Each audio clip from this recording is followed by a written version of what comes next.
We have a very special guest on today's show. Cowboys expert Landon McCool from Locked On Cowboys is coming on to talk about why was Kellen Moore let go to begin with, and is Justin Herbert's future safe in the hands of his new OC? You are Locked On Chargers, your daily podcast on the Los Angeles Chargers, part of the Locked On Podcast Network, your team every day.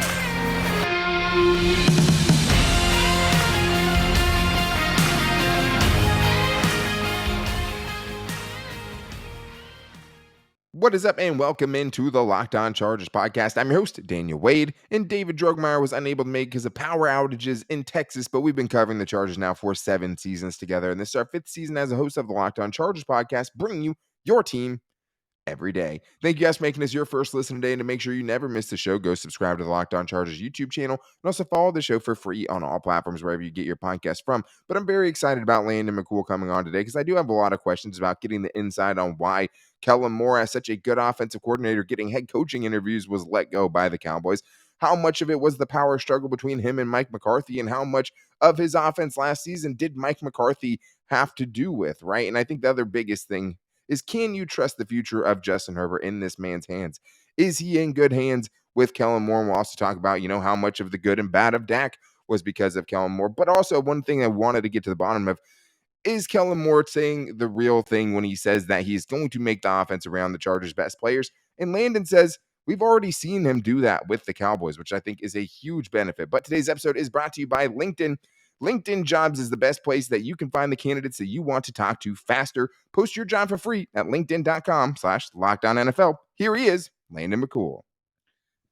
Well, it's not crossover Thursday, but it's the next best thing. It's basically a crossover Friday because today we have a very special guest to talk about new Chargers offensive coordinator Kellen Moore, which I know a lot of Charger fans are excited about. And today we have Landon McCool from the Locked On Cowboys podcast, one of the biggest shows on the networks, one of my favorite hosts on the networks. What's up, man? How you doing? Thank you for coming on to talk with us today. Dan, I'm excited. I'm a Kellen Moore fan, and hopefully I can make a bunch of Charger fans excited about him as well. And of course, if you guys haven't seen Landon McCool on Twitter, you can find him at McCoolBCB on Twitter. But he was killing Moore for a long time, and now he has to be not killing Moore, unfortunately. Yeah. But I guess that's where we have to start here, Landon, just because, it was a move that surprised me a little bit when I saw this name on the market, especially considering the Chargers opening there. But what was just your initial reaction when you saw the news? I was kind of surprised. Honestly, I think the reason I was the most surprised is because for kind of 10,000-foot view Cowboy reasons, they get Dan Quinn coming back. So it feels like you have one more year of a window, right? Sure. Of trying to get a year better. Even last year, they got a step further in the playoffs. They ran their heads against San Francisco again this year, which is unfortunate. And I think ultimately that's the fact that you ran into San Francisco and that it was San Francisco again may have played heavily into the kind of just general feeling of being stuck in the mud and needing the change. I guess I was a little bit surprised that this element was part of the change. Yeah. Because the Cowboys, if you look at it, they had very high success rates every year. Kellen Moore had Dak Prescott available to him, and even at times when he didn't have Dak Prescott available to him. So I was very surprised. I think I'm trying to convince myself. I think that things could be good moving forward. Sure. with the shakeup, but I do think that there was value inherently in a system that was basically created from scratch by Kellen and Dak together, kind of out of the shell of the Scott Linehan, Jason Garrett offense that they had both kind of grown up in. Yeah, and that's the kind of the interesting thing, right? When you're always looking at coaching trees, and we all thought that Brandon Staley would go for someone in the Shanahan or McVay coaching tree, right? And that he basically said as much, but this guy doesn't really come from that, and he kind of comes from his own. Obviously, Scott Linehan playing a big factor in that when he came in, but it was, kind of his offense. He comes from his own coaching tree in a way, but from the outside looking in, it seems like the perspective was that maybe clashed a little bit with Mike McCarthy. And it seemed like, what the reports coming out there were, at least the speculation out there, right? Maybe not reporting, was that there was somewhat of a power struggle, which is always a weird situation. When you get a new head coach, they're keeping the offensive coordinator. That's a strange dynamic to work with. But do you think that was the main reason? Like, Mike McCarthy is basically saying, like, if I'm going to go down, I have to do it doing what I believe in and trusting my own offensive philosophies.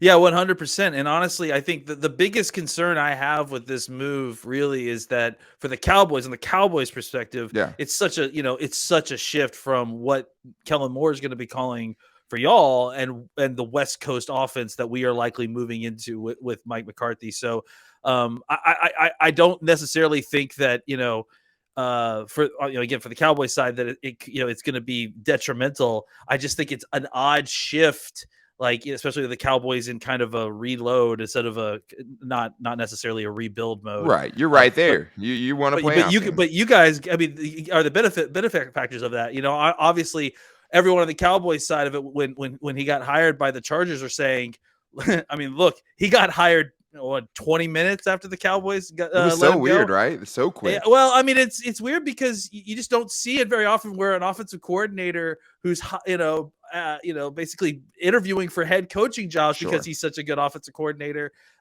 is suddenly kind of mutually let go. And I definitely 100% agree. It was a power struggle between Kellen Moore and Mike McCarthy to call plays. That there's obviously major differences that way. Kellen wanted to go somewhere where he had a little bit more opportunity to kind of have some autonomy. Yeah. And I think that he saw Brandon Staley as they're very similar coaches, both extremely young, both have a kind of interesting ideas on how to run their sides of the ball. And I think he saw a defensive coach who, wasn't necessarily going to be trying to meddle too much in what he was doing, like the way Mike McCarthy was. And I think he craved that kind of freedom and that opportunity to run an offense like that with the obviously incredibly young, talented quarterback, and see how that kind of propels his chances to maybe get another head coaching job here pretty soon. Yeah, stand next to Justin Herbert is not a bad call, right? And be under a Absolutely. defensive-minded head coach for sure. But do you think that Mike McCarthy did have a pretty big say in what was going on in the Cowboys' offense? Like, did you see the traces of Mike McCarthy when you're watching games and saying like, okay, well, that's a Mike McCarthy thing? Because that is kind of the hard thing to quantify, right? Like whether it's the good or the bad. Was that good more of the Mike McCarthy? Was the bad more of the Mike McCarthy? Was the good the Kellen Moore? You know what I'm saying?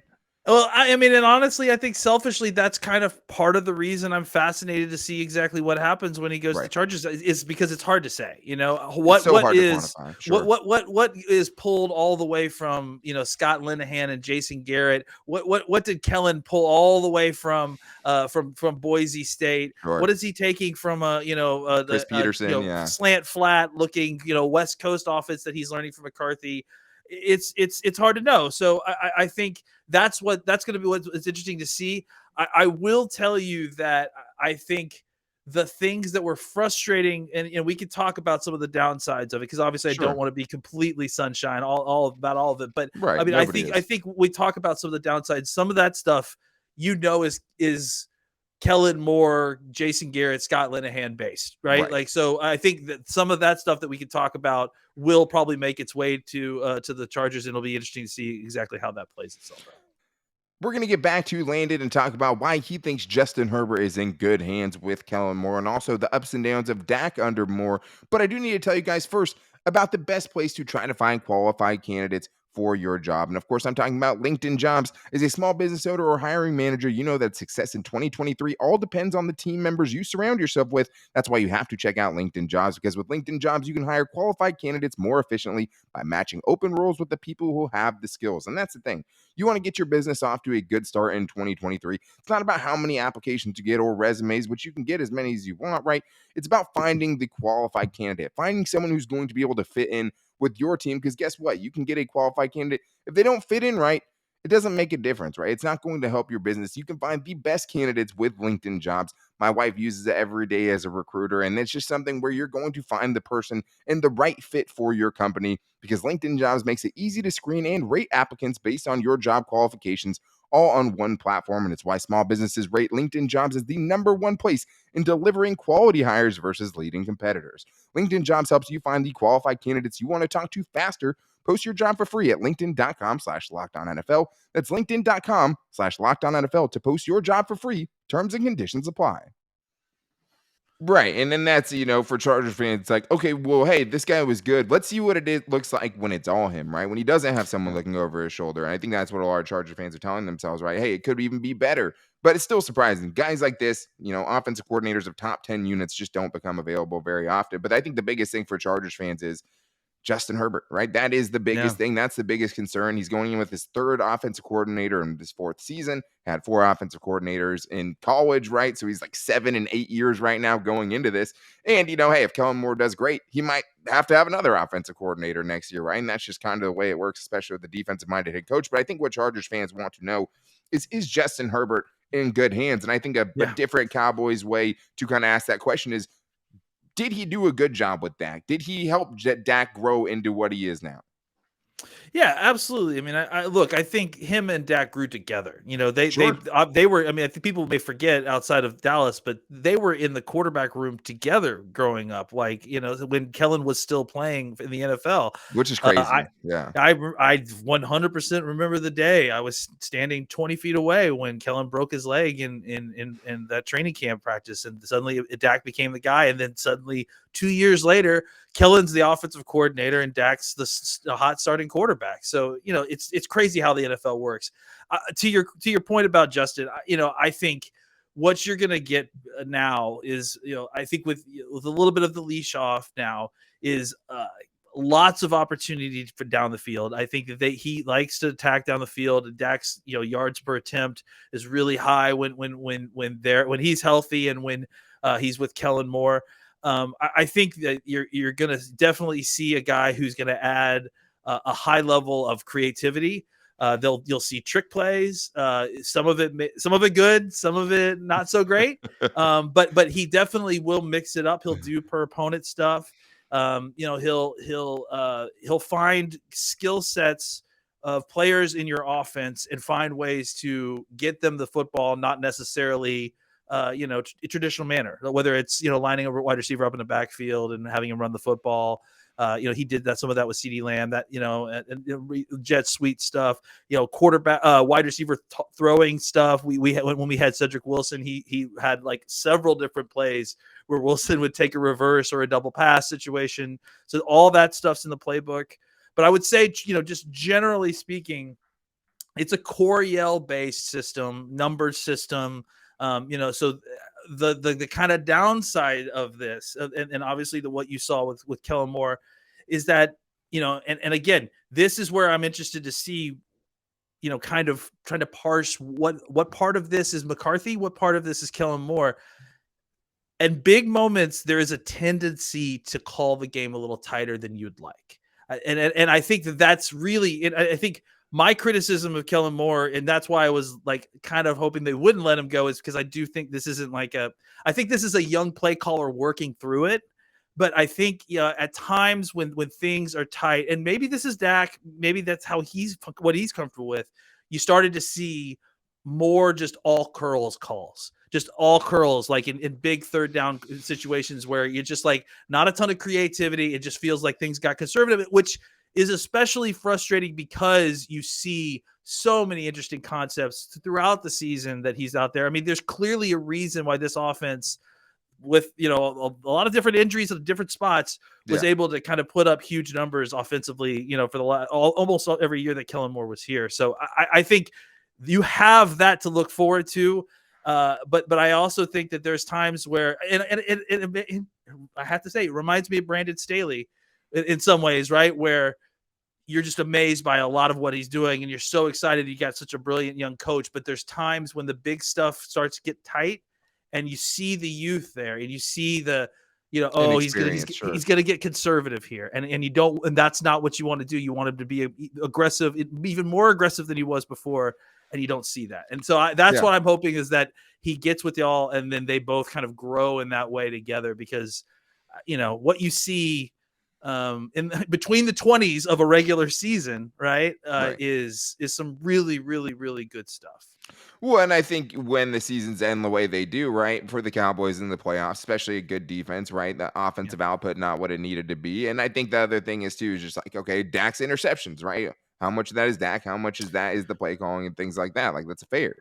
I think, look, my assessment of this, and again, part of the reason I was concerned about that is Dak, is aggressive and will take push the envelope. Yeah, I think it was not necessarily a play calling issue as much as Dak didn't necessarily get the receiver help that he needed. And so there were times when people were taking CD Lamb away, and Dak was trying to be too aggressive to fit passes into tight situations. There were times where you had wide receivers dropping the ball, tipping the ball, volleyball style up into the defensive backs. Sure. Those are our quarterback potentially being too aggressive, or our wide receiver talent being not where it needs to be. That's not on Kellen Moore play calling as far as I'm concerned. So I don't know that that's necessarily something that I would worry about if I was a Chargers fan. I will say though that I think that Kellen Moore definitely is on that side of I would rather take the interceptions because you're going to get the touchdowns as well, side of aggressive as opposed to the other side. So, and I think that'd be good for Justin Herbert too, because he's super risk averse. So I don't think a new offensive coordinator is going to change that. Like I thought, the last 2 seasons, there was nobody in the NFL that had more, bounce, tip passes, balls popping up in there than Justin Herbert, where it's hard to kind of put that on him.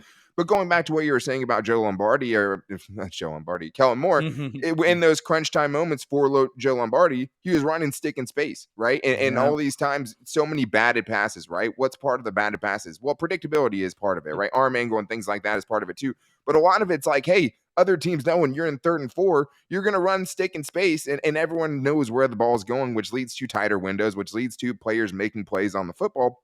But it did seem like in those moments, that's when Joe Lombardi regressed back to what he was most comfortable with, right? And I guess the biggest thing with Kellen Moore and Mike McCarthy is in those big moments, did it have to go to a shared playbook, right? Did it have to go to the plays that both of them were kind of more comfortable with? And I think that's what's going to be interesting to try to parse now that, they have different situations. And Mike McCarthy, we'll see what he does on those big time 3rd and 4th downs. We'll see what Kellen Moore does on those, big time plays for the Chargers now. But it is very interesting. But we're going to get back to Landon and talking about, the Hulk package, how he's going to be able to find the best ways to use the Chargers players, because he's seen the Chargers or the Cowboys do it with their best players. And we're going to talk about that. But first, I do need to tell you guys about not doing your taxes. The great thing with TurboTax is you do not need to do your taxes because you can have a qualified expert do them for you. TurboTax experts can relieve you from the stress of taxes and file for you so you can do not taxes. Show your eyes things that are not taxes. Unpack a moving box of not taxes. Taste not taxes. Sing not taxes a lullaby. The basic thing is here, there's many more fun things that you could be doing besides doing your taxes. That's why I always use TurboTax, because as soon as I get my W-2 and all those things, I know it's basically done for because TurboTax is going to do it. And with TurboTax, an expert will do your taxes from start to finish, ensuring that your taxes are done right, guaranteed, so you can relax. And it feels good to be done with your taxes. I can promise you that. Come to TurboTax and don't do your taxes. Visit TurboTax.com to learn more. Intuit TurboTax, full service products only. Video meeting while expert does your taxes required. See guarantee details at TurboTax.com/guarantees.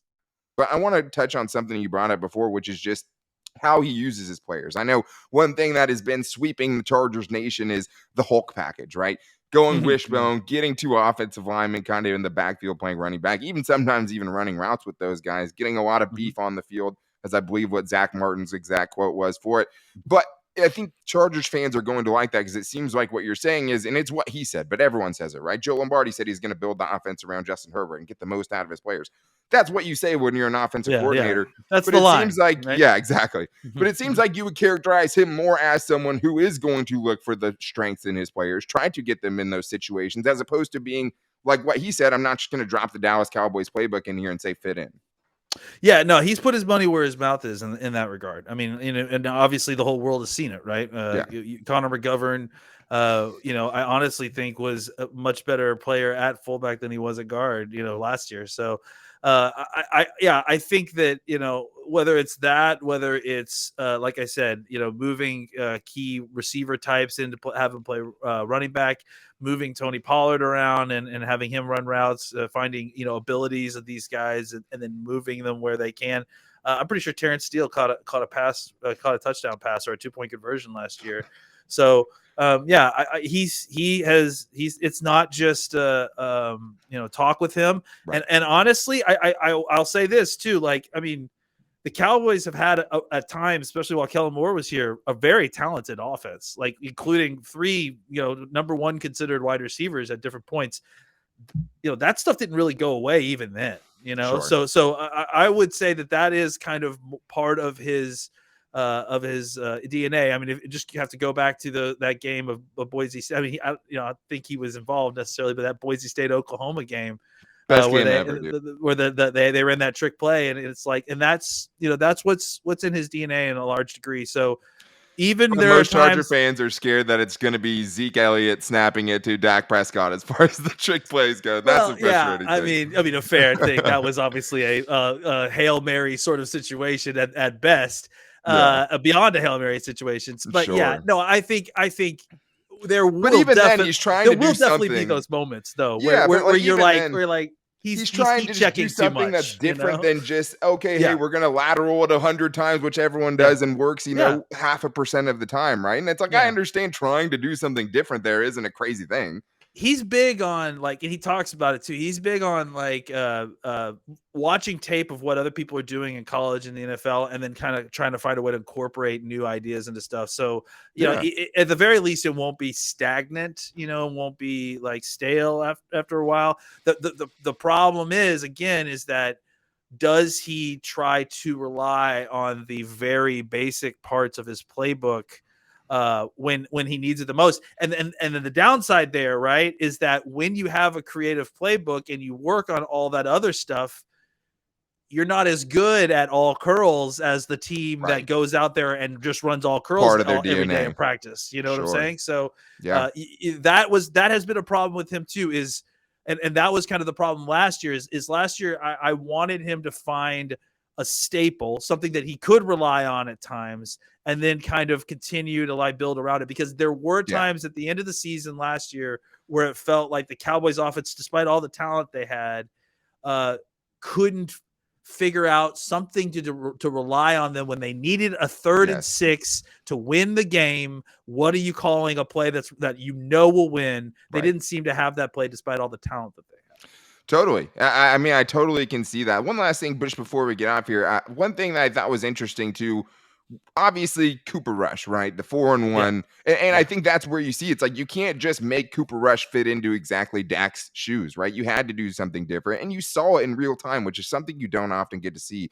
But I'm also just, him being able to keep the offense looking like the way it did without Amari Cooper, which was their Yeah. fastest wide receiver, right? And was able to kind of adjust around that. And I also thought the interesting thing was with Zeke, right? The Zeke Tony Pollard thing, because it seems like over the last couple of years, when you give that person that contract, there's going to be pressure to keep playing Zeke and keep giving him those snaps, right? But I did think it was kind of impressive the way that he was able to kind of keep both those guys happy in an extent, but be able to feature Tony Pollard the way he was the last couple of seasons. And I think you have seen from a standpoint there where you've seen him kind of change things around. You've seen him evolve on the fly. And it seems like the main thing you're saying is, but sometimes you just have to have those basic things where you don't need to evolve. You need to have that kind of staple thing. But how do you think that kind of played out with him over the last couple of years and just evolving around those players? I think a lot of, what was going on with Zeke too is and people have the feelings they want about Zeke, but I thought Sure. that it was a big move by Zeke. He's a big guy who makes a lot of money. And instead of, he wanted to be, part of the team. And so like part of that was giving up Pollard, and to Kellen's side of that, it was understanding that you can't just use Pollard, or you shouldn't just use Pollard only as a traditional running back. Right. It was about like trying to find ways to get him in motion and use him in the slot. They were using interesting motions with both the running backs, and using Yeah. both running backs in interesting ways. Playing them off each other. Yeah. Yeah, that you saw a lot of 21 personnel or 22 personnel where Zeke is the fullback, and Zeke loves run blocking. Honest to God, he really does. So They got him in like, Zeke in the slot too as a Yeah. run blocker for like tunnel screens and stuff. That's a Yep. great use for someone like that who can block. Yeah, and listen, one thing that I think that they really kind of had to learn a little bit over time, or to develop into the system, that I'm assuming that will just come right away, is they're going to use a lot of motions. They're going to use a lot of shifts. One thing that Kellen Moore is definitely going to try to do, like I do think is part of his DNA, and this is a Chris Peterson thing, I think, Yeah. goes all the way back. He's going to formation guys to death. He's just Yeah. like, he may have like 15 plays that he's going to run in a game, but he's going to show you 12 looks of that 15 plays. He's going to have tight ends playing fullback, and he's going to line up with spread out of 13 personnel, and then Right. bring them all in and line them up.